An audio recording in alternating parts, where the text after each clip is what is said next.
नमस्कार, स्वागत है का बिहार समाचार में। बिहार की तमाम बड़ी खबरों की ओर बढ़ने से पहले एक नज़र सुर्खियों पर। तेजस्वी का सीएम नीतीश को बड़ा ऑफर, कहा बीजेपी वाले नहीं मानते आपकी बात तो गिरा दीजिए सरकार। अब बिहार में फिर से एक्टिव हुआ मानसून, इन जिलों में भारी से बहुत भारी बारिश का अलर्ट। आपदा प्रबंधन विभाग ने जारी किया हेल्पलाइन नंबर, डीएम को किया सचेत।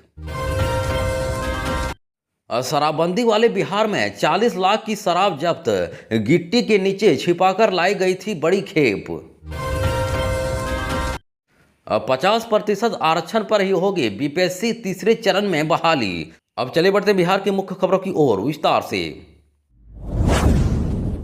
इस वक्त की बड़ी खबर, आरक्षण को 9वीं अनुसूची में शामिल करने की मांग को लेकर तेजस्वी यादव ने भाजपा पर गंभीर आरोप लगाए हैं। वहीं तेजस्वी ने कहा कि भाजपा के आदमियों ने बिहार में आरक्षण को बढ़ने से रोकने का काम किया है। वहीं तेजस्वी ने कहा कि केंद्र सरकार अध्यादेश लाकर इसमें विसंगतियों को दूर करें। दरअसल इसके अलावा उन्होंने नीतीश कुमार को भी इशारों में ऑफर देते हुए कहा कि यदि केंद्र की सरकार नीतीश कुमार की बात नहीं मान रही तो नीतीश कुमार सरकार गिरा दे। दरअसल आरक्षण को 9वीं अनुसूची में शामिल करने की मांग को लेकर तेजस्वी यादव एक पत्रकार वार्ता कर रहे थे। वहीं इस दौरान तेजस्वी ने कहा कि राज्यसभा में सांसद मनोज झा ने आरक्षण को 9वीं अनुसूची में डालने को लेकर प्रश्न पूछा था, लेकिन बीजेपी की ओर से कोई जवाब नहीं दिया गया। वहीं इसके आगे तेजस्वी ने कहा कि महागठबंधन की सरकार ने देश में पहली बार किसी राज्य में जाति आधारित गणना करवाई और 65% व्यवस्था लागू की, लेकिन भारतीय जनता पार्टी के लोग अपने आदमियों से कोर्ट में खड़ा कराकर इसे रोकने का प्रयास किया।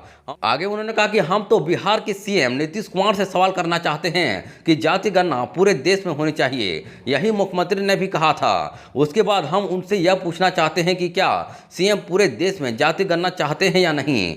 वहीं इसके अलावा तेजस्वी ने आगे कहा कि आरक्षण की सीमा 65% बढ़ाने को लेकर उन लोगों ने केंद्र सरकार से अपील की थी इसे 9वीं अनुसूची में शामिल किया जाए। दरअसल तमिलनाडु की तर्ज पर इसे भी 9वीं अनुसूची में शामिल किया जाए ताकि इसके साथ कोई छेड़छाड़ न कर सके। वहीं तेजस्वी ने कहा था कि केंद्र में नीतीश कुमार ताकतवर हैं और भी साथ थे तभी आरक्षण का दायरा बढ़ा था। ऐसे में उनको भाजपा पर दबाव बनाना चाहिए और बात नहीं मानी जाती है तो सरकार गिरा देना चाहिए।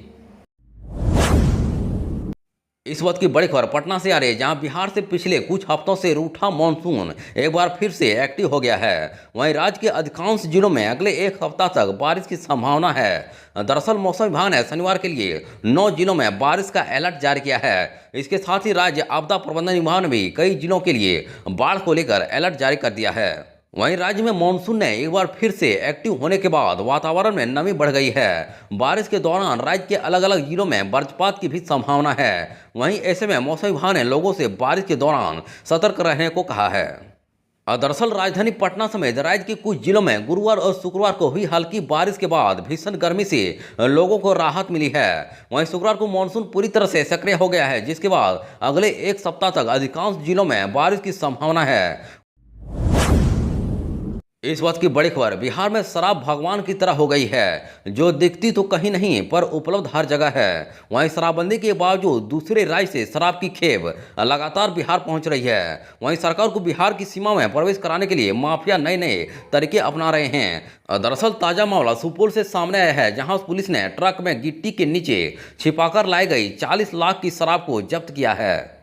दरअसल जदिया पुलिस को गुप्त सूचना मिली थी कि शराब की बड़ी खेप जिले में पहुंची है। वहीं सूचना के बाद पुलिस ने वाहन चेकिंग शुरू किया। वहीं चेकिंग के दौरान एक हाईवा ट्रक को रोकने का इशारा किया गया तो हाईवा तेजी से भागने लगा। वहीं जिसके बाद टीम द्वारा हाईवा को पीछा करते हुए जदिया पेट्रोल पंप के सामने उधर धर दबोचा। हालांकि इस दौरान तस्कर मौके से फरार हो गए। वहीं ट्रक की तलाशी लेने पर गिट्टी के अंदर छिपाकर रखे गए करीब 292 पेटी और 50 बोतल से कुल 2603.955 लीटर अवैध विदेशी शराब जब्त की गई। वहीं शराब का ब्लैक मार्केट मूल्य 40 लाख से अधिक आंकी जा रही है। वहीं पुलिस फरार तस्करों को गिरफ्तार करने की कोशिश में लगी हुई है और जल्द ही उन्हें गिरफ्तार कर लेने का भरोसा दिलाया है। इस वक्त की बड़ी खबर सासाराम से आ रही है, जहां बिहार के सरकारी स्कूलों में छोटे बच्चों के परोसे जाने वाले मध्याह्न भोजन में गड़बड़ी की शिकायतें नई नहीं है। अक्सर इस तरह के मामले सामने आ रहे हैं। जहां करगहर के मध्य विद्यालय जलालपुर में मध्याह्न भोजन खाने के बाद 7 बच्चे बीमार हो गए। सभी को इलाज के लिए करगहर के सामुदायिक स्वास्थ्य केंद्र लाया गया है।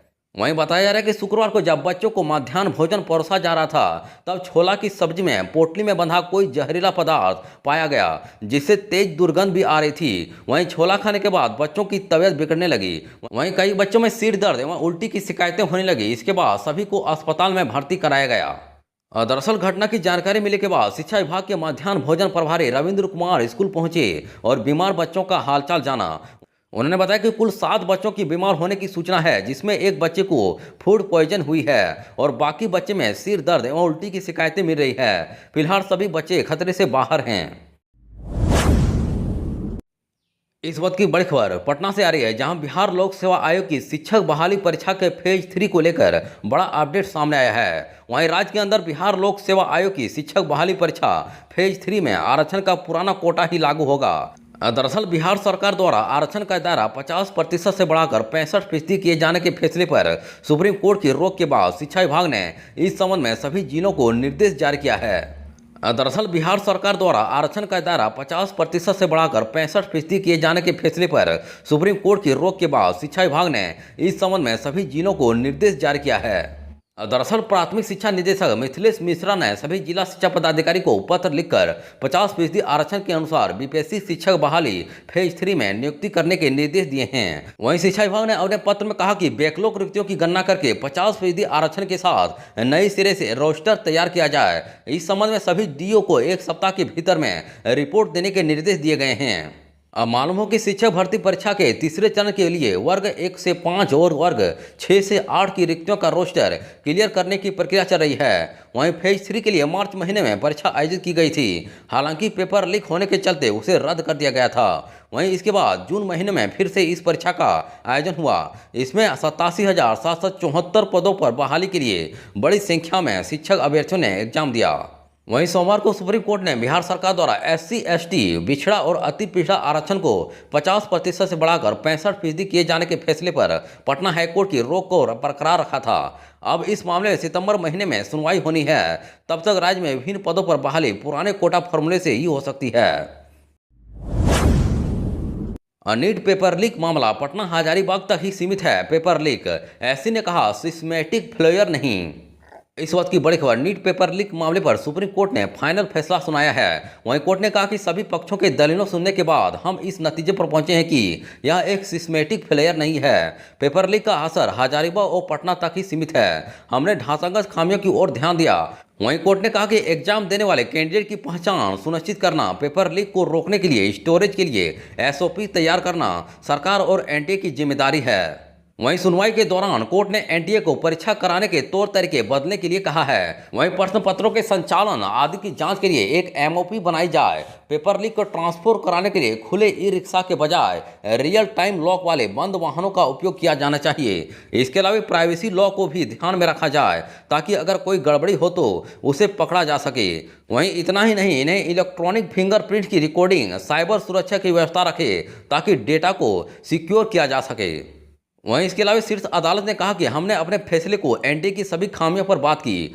वहीं हम छात्रों के हित में NTA की खामियों को नजरअंदाज नहीं कर सकते। वहीं बेंच ने कहा कि केंद्र सरकार को नीट परीक्षा की सभी खामियां इसी साल दूर करनी चाहिए, ताकि यह दोबारा कभी ना हो सके। वहीं देश में प्रतियोगी और प्रवेश परीक्षाओं के आयोजन में क्या सुधार करनी चाहिए, इस पर सुझाव देने के लिए इस पैनल का गठन किया गया है। बिहार सिपाही भर्ती परीक्षा की तारीख का ऐलान, 7 से 28 अगस्त तक एग्जाम, डिटेल जाने। दरअसल बिहार पुलिस में सिपाही के 21,391 पदों पर भर्ती के लिए लिखित परीक्षा 6 चरणों में ली जाएगी। वहीं 10 माह पहले रद्द की गई यह परीक्षा 7 से 28 अगस्त के बीच 6 चरणों में राज्य के सभी जिला मुख्यालयों के 545 केंद्रों पर परीक्षा होगी। वहीं इस भर्ती के लिए 17,87,720 अभ्यर्थियों ने रजिस्ट्रेशन कराया है। परीक्षा हर दिन एक ही पाली में दोपहर 12 बजे से 2 बजे तक होगी। वहीं अभ्यर्थियों का परीक्षा केंद्र में 9:30 बजे से प्रवेश होगा। वहीं 10:30 बजे प्रवेश बंद कर दिया जाएगा। वहीं ई प्रवेश पत्र और उनके पहचान के साथ ही प्रवेश की अनुमति होगी। दरअसल केंद्र चयन पर्षद के अध्यक्ष जितेंद्र कुमार ने पुलिस मुख्यालय में शुक्रवार को आयोजित प्रेस कॉन्फ्रेंस में यह जानकारी दी। उन्होंने कहा कि 7, 11, 18, 21 और 25 और 28 अगस्त को परीक्षा होगी। हर दिन 2.5 से 3 लाख अभ्यर्थी परीक्षा देंगे। वहीं 7 अगस्त को जिनकी परीक्षा है उनका एडमिट कार्ड वेबसाइट पर जारी कर दिया गया है।